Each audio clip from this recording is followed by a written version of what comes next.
I am so mad at this last episode of this docuseries. There are so many reasons why I have become upset after watching it, so we're gonna have to get into it right about now.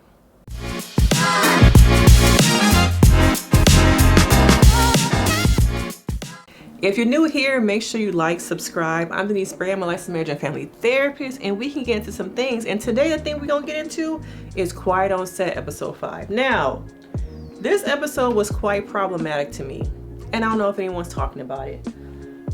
From the beginning, talking to Drake, who is this person interviewing? Soledad. Where'd they find her? And why in particular did they choose her? It could be the therapist in me, or maybe just me as a viewer. Let me know your thoughts. But I was quite upset with the line of questioning. Okay, at times it felt like it was a little bit gaslighting. Now with Drake, she was one way, and it was interesting to hear him say how even since this docuseries has come out, no one is on his line apologizing. Are we surprised? No, we are not, because a lot of people are CYA, okay, trying to cover themselves now. Okay, where were you back then? Where were you 20 years ago? Okay, now we're living in the world of clickbait, capitalism, and making money. Okay, and now people are using his story to make money. Okay, the guy from Boy Meets World going on his podcast and talking about how it made him feel, the documentary. Why you haven't called Drake? Why are you talking to the public? Okay, you should really be talking in private and apologizing. Okay, so am I surprised? No. Okay, I also thought it was very vulnerable, the music video that he is doing. It can be triggering for some people. Let me insert a trigger warning. This video might have a bit of triggers, okay? Sorry about that. But his music video is so powerful because it shows how a lot of grooming happens on these Hollywood sets, okay?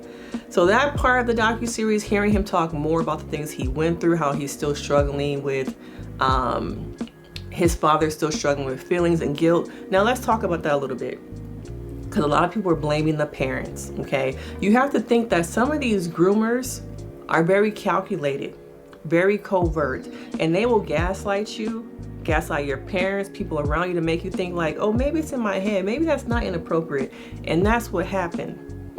A lot of people are so caught up in blaming the parents, but you don't know what you would do. You don't know what they went through. You don't know until you're in that situation. You really don't know. I think people on the outside who are not in this like bubble, the things that have gone on, have not experienced it themselves as parents, as children. You really don't know what you will do until you are in this situation. Okay, now let me get to the part that I'm upset about. Okay, I am upset about the way Soledad treated, I think her name is Giovanni and Brian. Okay, to me, the line of questioning and it was a lot of disrespect to me when they introduced them as two people who contributed to the docuseries. Girl, we were victims too.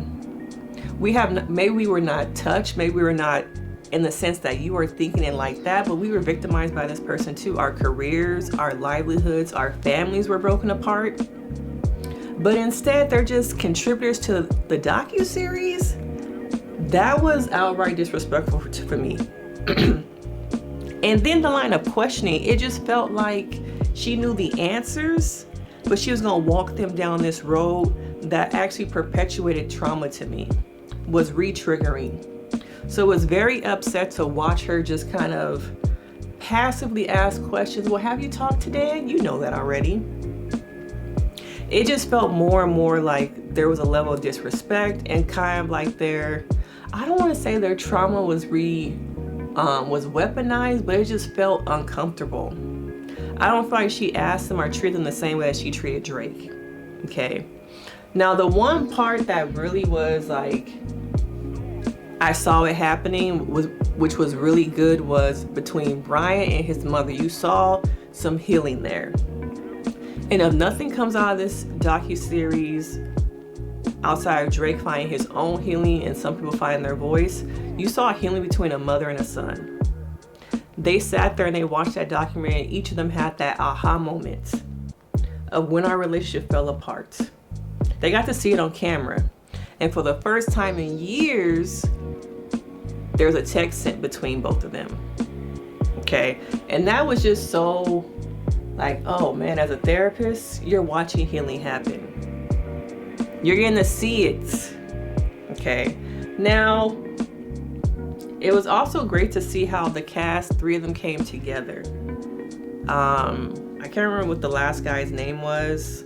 Oh, Shane, Brian, and Giovanni.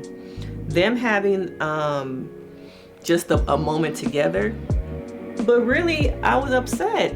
I was just like, they could have done more with Brian, Giovanni, and Shane. I know Drake was the main person, but other people were victims of Dan too. But we didn't talk about that. We're focusing more on our line of questioning. Now, this line of questioning just felt like, are we really here to hear their story, or are we here to make another episode? Okay. Honestly, did we need another episode? Because what we thought we were going to get, I don't know if it was really needed. Okay. I wish we had talked more about these 2 individuals, or actually 3 of them, along with Drake. Drake, is a big part of the story, but there are a lot of other victims. And I think it touched a little bit about the cultural aspects that Giovanni and Brian had to go through, but not enough. Being the token, having to show up a certain way as a Black child actor, and a sea of other people who don't look like you, the pressure of that. We didn't talk enough about those things, okay? It just felt like one-sided, disjointed, but it could just be me. But I really needed more from this docuseries. I really wanted to focus on more of the victims telling their story genuinely. Now, the docuseries itself did a good job at that, but I don't think it did a good job of this extra episode. It felt like it was a money grab, honestly. Okay, where was the non-judgmental stance? Where was the unconditional just support? And I don't know, it could be me. I'm a therapist, so I'm looking at it through my therapist lens and as an audience viewer, and that sometimes those things combine. But I wanted more from the other cast members, okay? And I wanted more from this host. It just felt like it wasn't enough, okay? And it wasn't necessary to have this additional episode. And there was so much hype about it, but in the end, as I've said in a lot of my videos, capitalism will always win, unfortunately. And looking at this Dan interview that he did with this person, it just felt like an SNL skit. It didn't feel genuine. The person wasn't asking him questions. He was just sitting there nodding. Are you on payroll? Because it feels like Dan was trying to grasp for everyone to be on his payroll. Just say something nice about me. You can do it. Come on, just support me. I was good, right? That same manipulation. He called Giovanni, and sorry if I'm saying her name wrong. I'm sorry about that. I think it was Giovanni. I'm sorry. But he was trying to gather support, okay?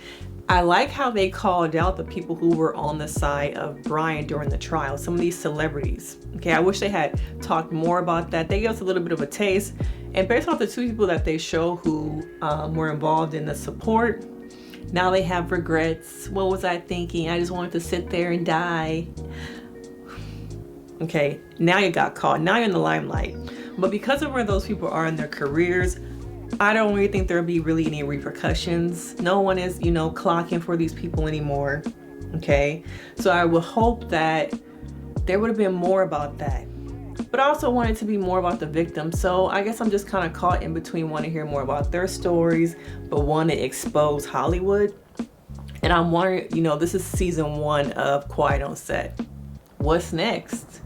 What shows, what networks should they do? There's a lot of Disney stuff that we could talk about, but Disney has big pockets. Nickelodeon's kind of going downhill, so I don't know if we'll really see a Disney docuseries.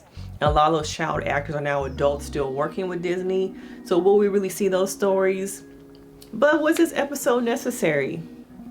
Who did it really benefit? Did it benefit the victims to tell their stories, or did it benefit the network to make more dollars? Okay, because Drake wasn't even in a studio. He was on Zoom. So I'm just like, what was this? Okay, but let me know your thoughts, because of course, we can get into it. I'm hopeful that the victims can recover. I'm hopeful for reconnection, healing from parent relationships, the parents who have not been able to have relationships with their parents because of this unhealed trauma, this unhealed hurt. And it's good to know that Brian is still in therapy. When the episode came out, he spoke to his therapist on the phone. He goes to therapy regularly. So he's trying to do his own healing so that he can be a better self. He can be a better father. Because this will affect the next generation if he does not heal his pain, and he has 2 sons. But this is pretty much my recap. I just thought it was a money grab. I wish they have done more for the victims. They could have shown more about their stories, how they're healing now that the documentary has come out. Show me them in their day-to-day lives, what the work that they're doing personally, how they're trying to overcome this. But in the end, I think capitalism won. It wasn't what it should have been. But let me know your thoughts, because of course, you know, your girl will get into it. Make sure you like, subscribe, and I will see you next time. Bye.